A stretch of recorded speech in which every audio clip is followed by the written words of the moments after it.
Moja tema je nešto malo drugačija nego što su bile dosadašnje u tom smislu, jer su sve druge teme bile koncentrirane na određena područja, segmente.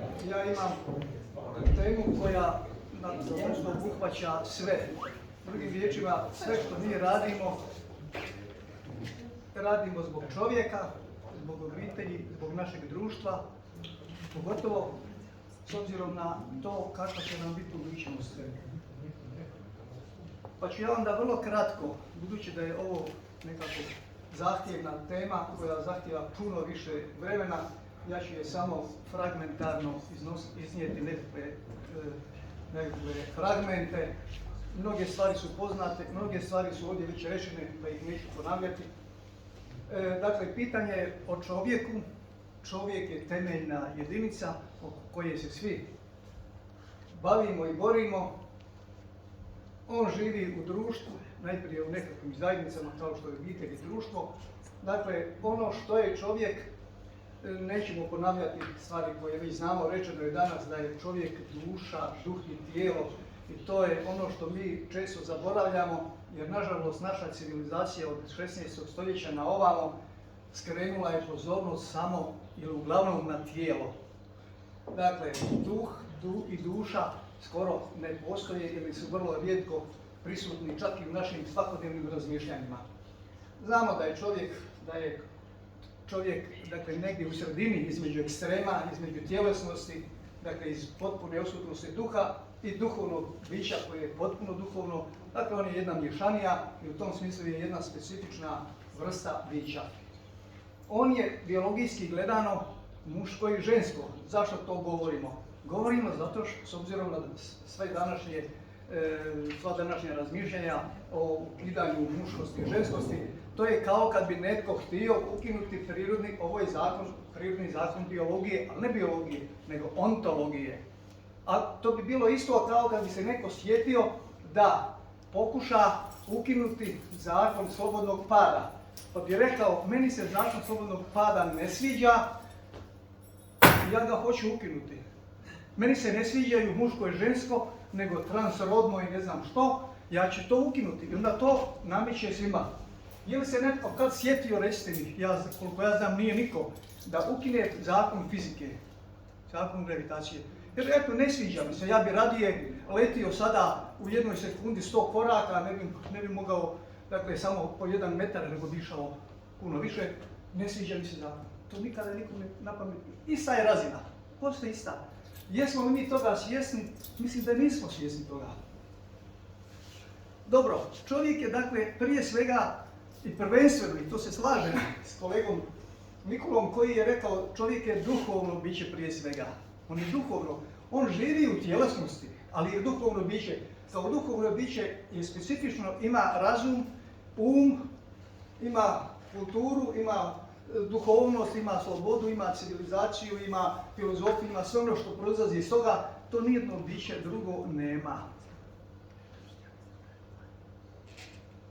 Kad se govori o čovjeku kao onome biću koje ne živi kao samotnjak, nego društvo zajednice, temeljna odrednica čovjeka je da je on društvo zajednice, obično se to u njemačkom kaže Gesellschaft i Gemeinschaft, razlikuje se dvije stvari, zajednica i društvo, ali sad u to ne ulazimo.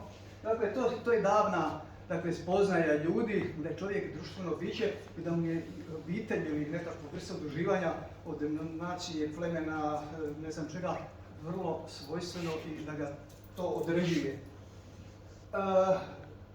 Malo ću preskočiti pa ću se vratiti na društvo. Dakle, temeljna zajednica je obitelj, koja može biti ovakva, onakva, nećemo sad u to ulaziti. I pitanje koje se postavlja, dakle, kako čovjek kao biće ulazi u odnos sa drugima? Tko je taj čovjek? Gospođa profesorica Abela je danas spomenula jednu stvar koju mislim treba često naglašavati, ali još je spomenuta na drugi način. Ne može čovjek biti, a da nije osoba. Danas, dakle, čovjek kad kaže mi smo ljudi, ja sam čovjek, ti si čovjek, on je čovjek, time mi ništa nismo rekli o našoj specifičnosti. Mi smo specifični kao ljudi, a svi znamo da smo različiti I svaki čovjek je pojedinačni, neponovljivi i nikada ovakav čovjek kao što ste vi, ja, neće postojati u takvom obliku. Dakle, mi smo individui. Individua znači nedjeljivost. Mi smo u tom smislu osobe i zato je to važno spomenuti, s obzirom na to da se često danas govori, čak i u našim krugovima, da se treba odreći pojma osobe. Čuli smo i na predavanju u Sheratonu, ali čuli smo i kod drugih. Dakle, mi se odrecimo pojma osobe. Zašto? Zato što navodno u nekakvom zakonu, ja ne znam zakon, Nikola to zna bolje, postoji formulacija pravna osoba ili nekakva osoba, fizička osoba, pa mi smo kao osobe podvrgnuti zakonu i državi pa moramo plaćati porez nekakav, kao fizička osoba. Da ne bismo to radili i da ne bi bili vlasništvo države ili nekoga, mi ne želimo biti osobe, nego smo mi čovjek, mi smo čovjeci, ljudi. Šta to smeta jednoj državi koja zakon može promijeniti preko noći pa uvesti? Dakle, jedno reduciranje pojma osobe koje pokazuje potpuno nerazumijevanje stvari. Osoba je ontološka kategorija, ne pravna, prije svega. Prema tome, mi smo osobe u tom smislu što je bilo rečeno, sad da ne ponavljamo. Dakle, živimo u društvu. U društvu želimo napredovati, društvo se mijenja, poprima različite oblike, napreduje kao što znamo, no pitanje je šta to znači napredak i kako napredujemo. Mi nismo posve svjesni, kao što nismo svjesni pojma osobe i osobnosti, tako često nismo svjesni ni pojma napretka. Što to znači? Je li to napredak? Obično ga reduciramo na napredak u ne znam čemu, znanosti, tehnici, tehnologiji i tako dalje, ali ne gledamo čovjeka kao duhovno biće, pa se postavlja pitanje jesmo li mi uopće napredovali? U čemu smo napredovali ako jesmo? Naravno, niko neće poricati da su znanost i tehnika dobre, da smo napredovali u njima, ali zašto se to dogodilo? Od 16. stoljeća, od Francisa Bacona, mi imamo jedan ideal da društvo postane tako da znanost zavlada prirodom. Dakle, svrha znanosti novovjekovne u kojoj mi živimo je ovladati prirodom. Ne kao što je bilo kod Grka, spoznaja zbog spoznaje, znatiželje i ne znam čega, nego da bi bili upravljači. Dakle, mi smo praktičari, mi smo i to u lošem smislu, mi želimo podjarmiti prirodu, ali nažalost želimo podjarmiti i drugoga čovjeka. Kaže se da je ova naša civilizacija zapadnjačka, a zapadnjačka je danas sve, ne samo evropska, nego i Amerika i Japan i sve zapadnjačka. To je takozvana faustovska kultura, kako bi Špegler rekao, a doktor Faust je vrlo veliki znanac koji je svoju dušu prodao vragu. I današnji Fausti, svi po redu, znanstvenici, pardon, ne po redu, ograđujem se, ali dominantno mnogi znanstvenici su Fausti, oni su, ne samo znanstvenici, nego i drugi, prodali dušu đavlu da bi tjerali svoje interese. I podjarmili ne samo prirodu, nego i drugoga čovjeka. Dok prirodu imamo pravo do neke mjere podjarmiti, to piše u Bibliji, podčinite zemlju sebi. Ali nije rečeno počinite ljude druge sebi. Dakle, prirodu imamo pravo počiniti, ali druge ljude nemamo pravo počiniti. Sad da malo preskočim. Dakle, što je to napredak, je li to to je duhovna kategorija.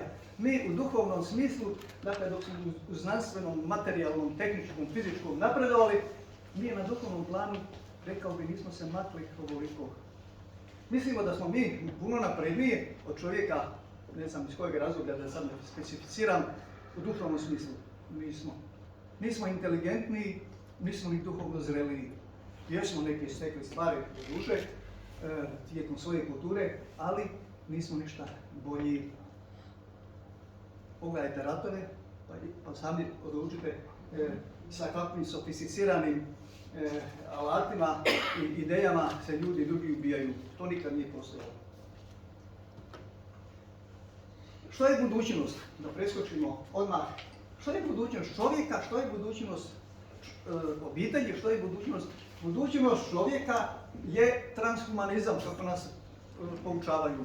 A transhumanizam, sama riječ kaže, nešto što prelazi, nadilazi, a ne da ga samo nadilazi, nego ga i negira. Transhumanizam je negacija humanizma, kao što je god shvatili pod humanizmom. Naravno, humanizam ima i svojih loših strana, ali nećemo o tome sad govoriti. Uglavnom, dakle, sve što je negativno, sve što je negacija čovječnosti, to se zove transhumanizam. Što on propovijeda? Propovijeda ovo što znamo, da ne ponavljamo, previše implantacije, žig zvijeri, čovjeka, kiborgizacija, čovjek postaje stroj. Je li taj čovjek čovjek? Koliko je čovjek? Pa nije čovjek.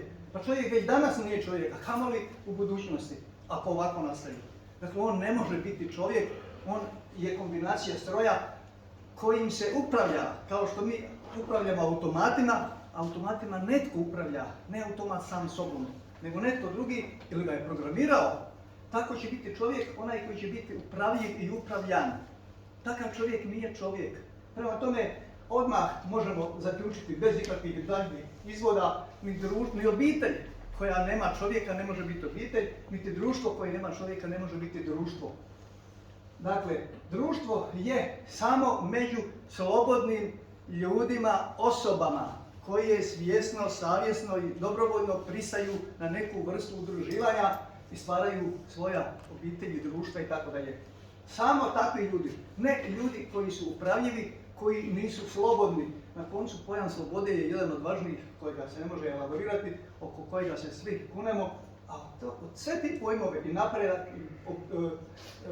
dakle budućnost i ne znam što, kunu se ovi koji nam propovijedaju, dakle ovi transhumanisti, oni se kunu i nama serviraju stvari.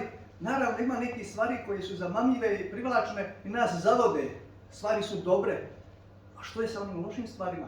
Prema tome, sve ovo što mi imamo danas, imamo laž, imamo stvaranje kaosa, sve što je, vidite da su ovo sve novi Hitleri, novi Marksi danas. To su uglavnom novi Hitleri, novi Marksi. I ako vi kažete nekome da je on silna borba u svijetu protiv fašizma, pa vi protiv fašizma ne smijete za fašizam jednu riječ ne smijete reći. Naravno, ne treba reći za njega. Ali ne smijete ga ni spomenuti jer ovi su nadišli. Ovi su 100 puta gori od Hitlera i od Marksa i od Staljina i od svih drugih da ne nabrajam. Evo, mislim, to je jedna crna slika koja se može dogoditi, koja se mogla dogoditi, ukoliko mi ne shvatimo i nadamo se da i dragi Bog neće dopustiti da se to dogodi, ja sam uvjeren da neće.